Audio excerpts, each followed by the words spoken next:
नमस्कार, मैं हूं अंकुर। आप देख रहे हैं सत्य हिंदी। एक नजर अब तक की सुर्खियों पर। ईरान की तरफ से इजराइल पर ताबड़तोड़ हमले किए जा रहे हैं। ईरान ने इजराइल पर 7 राउंड की मिसाइल दागी। इसी के साथ अगले कुछ घंटों तक ईरान की तरफ से इजराइल पर लगातार मिसाइल दागी जाने वाली है। ईरानी हमलों में अब तक 3 लोगों की मौत हो चुकी है और कई लोग घायल हुए हैं। ईरान के विदेश मंत्रालय के प्रवक्ता इस्माइल बकाई ने अमेरिका पर बड़ा आरोप लगाया। उन्होंने कहा कि इजराइल ने जो हमला किया ईरान पर किया, वो अमेरिका की इजाजत के बिना नहीं हो सकता। यानी अमेरिका ने इजराइल को इस हमले की मंजूरी दी थी। उन्होंने कहा कि दूसरी तरफ अमेरिका का रवैया ऐसा रहा जिससे बातचीत का कोई मतलब नहीं रह जाता। बकाई ने आगे कहा कि आप एक तरफ बातचीत की बात करते हैं और दूसरी तरफ इजराइल को ईरान पर हमला करने की छूट दे देते हैं। ये कैसे मुमकिन है? आप समझौते की बात नहीं कर सकते और साथ ही हमारे देश पर हमला भी करवा सकते हैं। ईरान की मीडिया रिपोर्ट के मुताबिक ईरान की एयर डिफेंस फोर्स ने 2 इजरायली F-35 फाइटर जेट और कई छोटे ड्रोन मार गिराए। प्लेन उड़ाने वाले पायलटों का क्या हुआ, इसकी अभी जांच की जा रही है। ईरान ने शनिवार सुबह इजराइल पर मिसाइल हमले किए, जिसके बाद देश के कई हिस्सों में सायरन बजने लगे। सायरन की आवाज सुनकर लाखों लोग सुरक्षित स्थानों पर भाग गए। कई मिसाइलों को हवा में ही मार गिराया गया, लेकिन शुरुआती रिपोर्ट्स के मुताबिक कुछ मिसाइलें अपने निशाने पर लगी। सोशल मीडिया पर सामने आई तस्वीरों में देखा जा सकता है कि इजराइल के एक रिहायशी इलाके की सड़क पर मिसाइल गिरी है। तस्वीरों में सड़कों पर मलबा फैला है, गाड़ियां क्षतिग्रस्त हैं और एक घर का हिस्सा गिरा हुआ दिखाई दे रहा है। हालांकि सुरक्षा कारणों से अधिकारी अब तक ये नहीं बता पा रहे हैं कि मिसाइलें किन किन जगहों पर गिरी, क्योंकि इससे ईरान को रणनीतिक फायदा हो सकता है।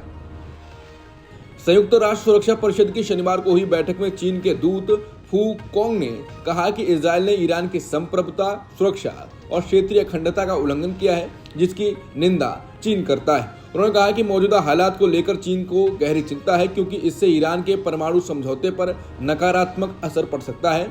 फू कोंग ने इजराइल से तुरंत सभी सैन्य कार्रवाई रोकने की अपील की, ताकि स्थिति और न बिगड़े। उन्होंने कहा कि परमाणु अप्रसार संधि के हस्ताक्षरकर्ता के तौर पर ईरान को परमाणु ऊर्जा का शांतिपूर्ण उपयोग करने का जो अधिकार मिला है, उसका पूरी तरह से सम्मान किया जाना चाहिए। चीन और ईरान करीब साझेदार हैं, खासकर ऊर्जा और विकास से जुड़ी परियोजनाओं में। मार्च में चीन ने ईरान और रूस के उप विदेश मंत्रियों को बीजिंग आमंत्रित किया था, जहां उन्होंने ईरान के परमाणु मुद्दे पर चर्चा की और उस पर लगे प्रतिबंधों को हटाने की मांग की थी।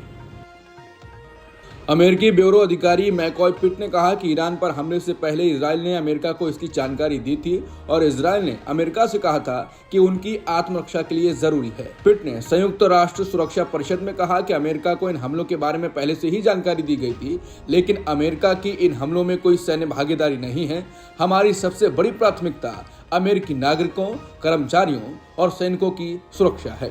अगर ईरान ने अमेरिकी लोगों, ठिकानों या संसाधनों पर हमला किया तो पिट ने चेतावनी दी कि इसके गंभीर नतीजे होंगे। उन्होंने ये भी कहा कि अमेरिका चाहता है कि ईरान बातचीत के लिए तैयार हो और इस मामले को शांति से सुलझा लिया। पिट ने कहा कि ईरान के नेताओं के लिए यही सही समय है कि वो बातचीत का रास्ता अपनाएं। संयुक्त राष्ट्र महासचिव एंटोनियो गुटेरेस ने ईरान और इजराइल से तनाव को रोकने और शांति का रास्ता अपनाने की अपील की है। उन्होंने एक्स पर लिखा, इजराइल का ईरान के परमाणु ठिकानों पर हमला, जवाबी कार्रवाई में ईरान का तेल अवीव पर मिसाइल दागना अब बहुत हो गया। समय आ गया है कि इसे रोका जाए, शांति और कूटनीति का रास्ता अपनाया जाए। यूरोपीय संघ के अध्यक्ष उर्सुला वॉन डेर लेयन ने कहा कि उन्होंने इजरायली राष्ट्रपति आइजैक हर्जोग से पूरे मामले पर बात की है। उन्होंने एक्स पर लिखा, मैं दोहराती हूं कि इजराइल के पास खुद को और अपने लोगों की रक्षा करने का अधिकार है। इसी के साथ क्षेत्रीय स्थिरता बनाए रखना भी बहुत जरूरी है। उर्सुला वॉन डेर लेयन ने यह भी कहा कि उन्होंने दोनों पक्षों से संयम बरतने और तनाव को कम करने की अपील की है। ईरान ने अमेरिका समेत अन्य देशों को चेतावनी दी है।